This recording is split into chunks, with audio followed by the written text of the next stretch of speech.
Hello everybody and welcome to episode 5 of the Foxhole Feed. Happy Saturday to everyone. Lots of interesting news to go over, very Japanesey. Still covering TGS 2015. And just when you thought I was done with Koei news, nope, more Koei news. So apparently Tecmo Koei announced Dead or Alive Extreme Beach 3. If you guys don't remember that series, it was like basically like a volleyball simulator. It was a volleyball game, but also had other weird like boob simulator shit going on. Very Japanese. Definitely coming over here. Most likely coming here to the West. I believe all the first two versions of that game, the one on Xbox and the one on 360, came to the West. Very likely that this one's also coming to the West. It's being released on PlayStation 4 and on the Vita. It's coming out in spring.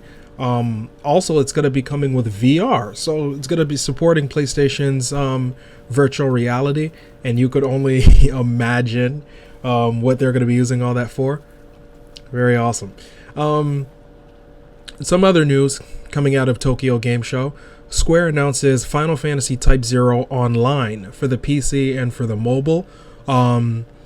They're not really saying much about if there's going to be a console version or not. I don't really think so. This looks like it's only going to be a mobile PC thing. They probably would have announced those maybe sooner. Most likely. So what I'm reading here is saying like they didn't really say much about it other than that it's coming out. Some other news came out of Tokyo Game Show last night. Persona 5 is going to have an anime. They just stated an anime special. They didn't give a time or a date or anything really. Just that it's going to be an anime special to come out around the time the game comes out.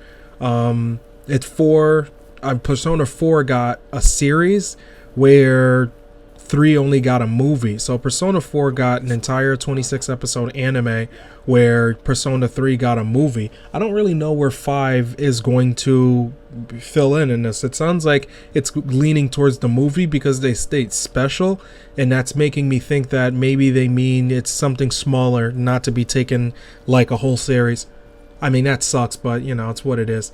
But it's good we have anything. The production studio is really amazing that does the Persona work, so I'm pretty sure we're gonna like it regardless whether it's a movie or a series or whatnot. And last night we got a slew of Final Fantasy XV news regarding the game's actual story.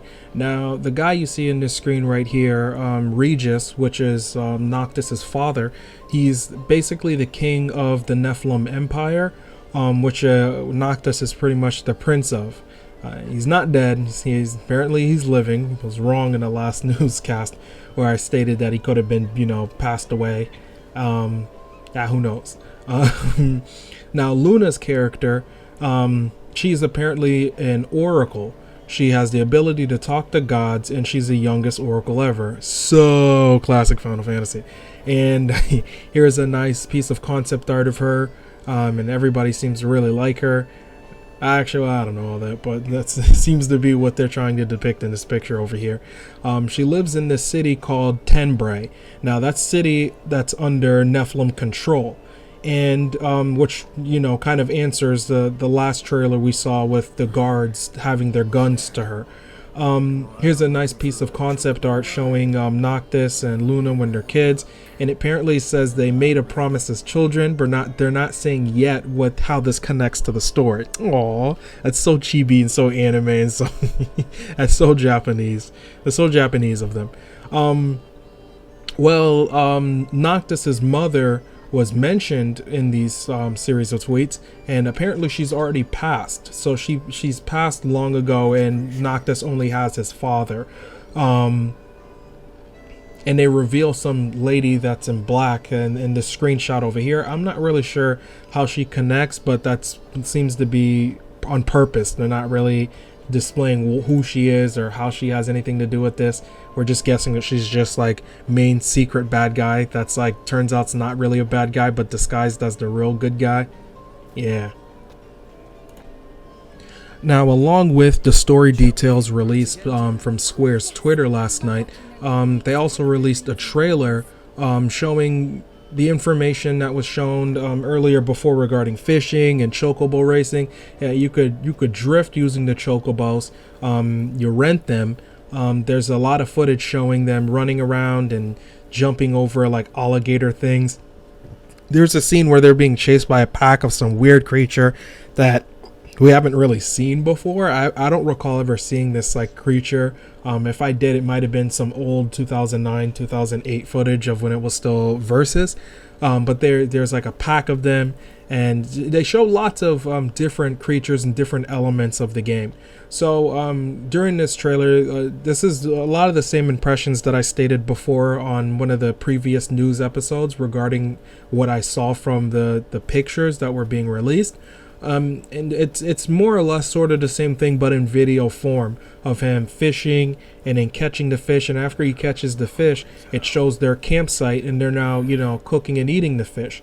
It's been revealed that you have you could level up cooking, apparently. So they got the fish and they cooked it and they made it. You could level that up. That could be increased along the game as you go on. All the news that wraps up TGS. Now, outside of the actual story, lots of details came out on the specifics on the game. There was a pretty lengthy Q&A session by the actual current director of Final Fantasy XV right now. It says that chocobos will follow you around when you're not riding them, similar in The Witcher and Red Dead Redemption. Even actually in Metal Gear Solid 5, you could whistle and DD Horse will come to you. So D Horse will like run to you. The same thing works with the chocobos. You jump off them, they'll follow you for a little bit. You could whistle to make them, come to you. And I've already discussed the whole rental thing, how you could rent them out. There won't be any double jumps in Final Fantasy XV.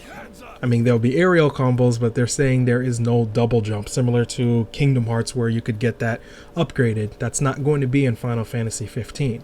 There won't be a chocobo raising breeding system like there was in Final Fantasy VII. Stuff that increases that's not going to, or that increases stats or stuff like that, that's not going to be in the game. The director states that things they're not able to add to 15 will eventually they'll do so through, different distribution methods like downloadable. Should they add content anyway. They stated that it's always going to be free. He states something about airships, which I read several weeks ago. I'll link it to the bottom. He says that the airships is something that they want to put in the game, which this was already in the original concept of Final Fantasy Versus, or when it was called Versus. This was all the way in the very original concept. He states that the concept of airships still exists and they still want to do them. If they're not able to do them in a meaningful way, he states that they won't do it at all.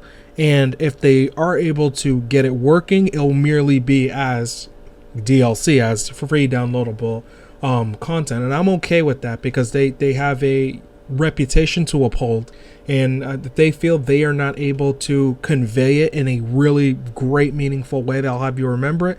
I don't think they want to have it feel like it's tacked on. So I'm actually okay with them releasing this stuff as DLC, simply because, of course, a lot of the features that they're adding onto the game is just, extras. They're more stuff for you to experience the game. No game is ever truly done. On the podcast that we released on Friday, Craig and I were talking about, remasters and reimaginings and remakes, and we discussed that games aren't really ever 100% complete. There's always something left on the cutting room floor that somebody wanted to add into the game, and I don't think we should get Final Fantasy 15 as half a game or a portion of a game forever, because they couldn't fit everything in there. So I say let it release the way it releases next year, and whatever they can't finish on there, let them continue to add on to it, or a portion of the team continue to add things to it that they feel are meaningful to the game. It's better to have this than to never have it and have it cut out anyway. So this is a good thing. some more news. I'm sort of scrolling through here. There's been they've been sending a lot of tweets out that I've been sort of filtering through.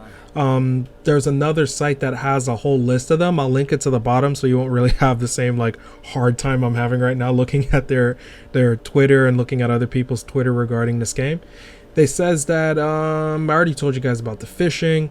The director states that the rating of the game is going to be B, C. Well, B and C is sort of what our teen rating is. So they're aiming for a teen, which is not surprising to me. The Final Fantasy games never got, M ratings. Most of them, if not all of them. I don't even know if a Final Fantasy game ever launched with an M rating. The Persona series is used to that. Final Fantasy series has not launched with a mature rating before. So that's not that surprising. I guess maybe they're trying to let people know that things haven't changed. That's what it is. There's going to be a variety of foods that you could cook, and you could level them up. I already went through this. They said they have plans to have other languages in terms of voicing to be available via DLC. So to all you otaku files out there, it's not going to have Japanese voice acting day one. It's starting to sound like all the regions won't get the same voicing model day one. And I guess like that means when this comes here to the West, we may not have the Japanese like voice option. They might add that later on for those who want it. I mean, I'm fine with that. That sounds interesting. I'm fine with that. They have they said there's also going to be scenes with Luna fighting. That's all they're saying for now. Of course, they're going to save that later, because on the screenshot that I showed before, it shows her holding some sort of staff, some sort of weapon.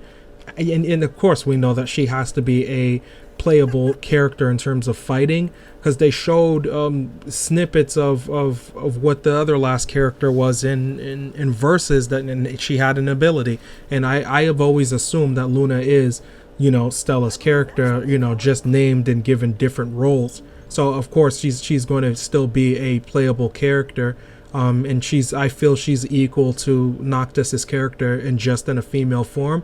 I mean, not everything that I felt was true through what we saw through the trailers is turning out to be true.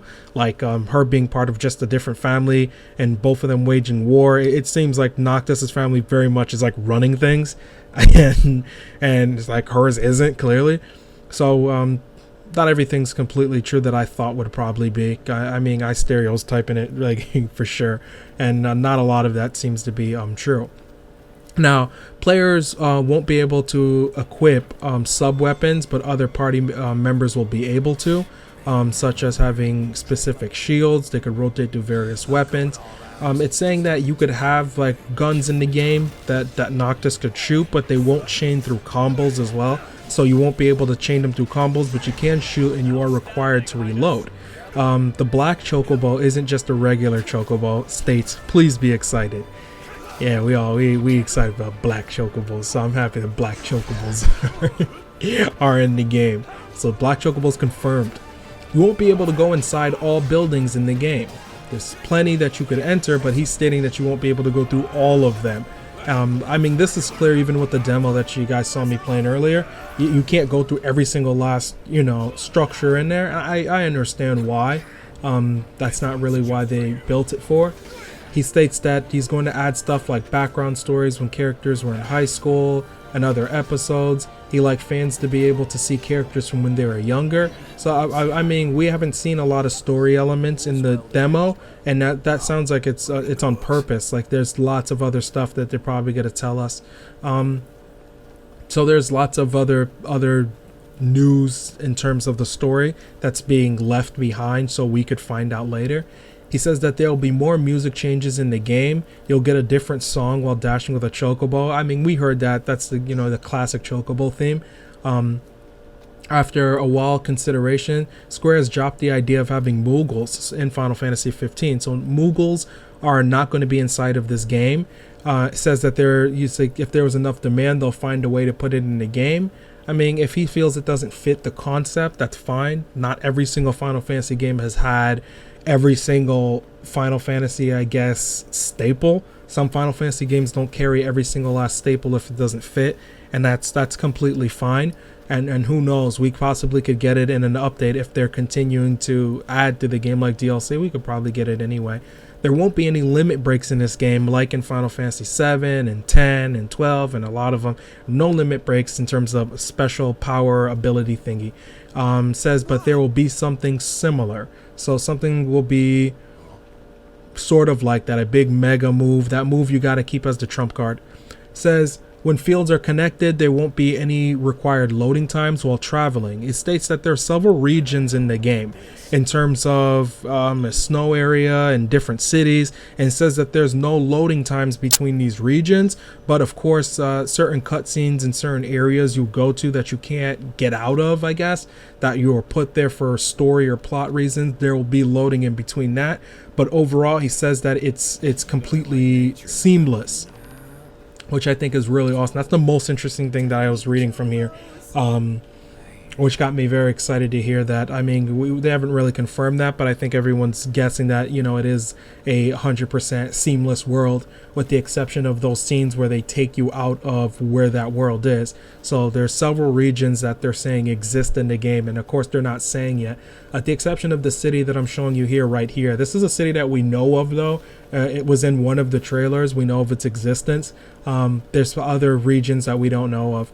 I mean, consider that swampy region that they showed as an area that I haven't seen. It's not in the demo, and I haven't seen it before. So there's lots of other areas that they probably have elsewhere that they're going to save to announce or show later on.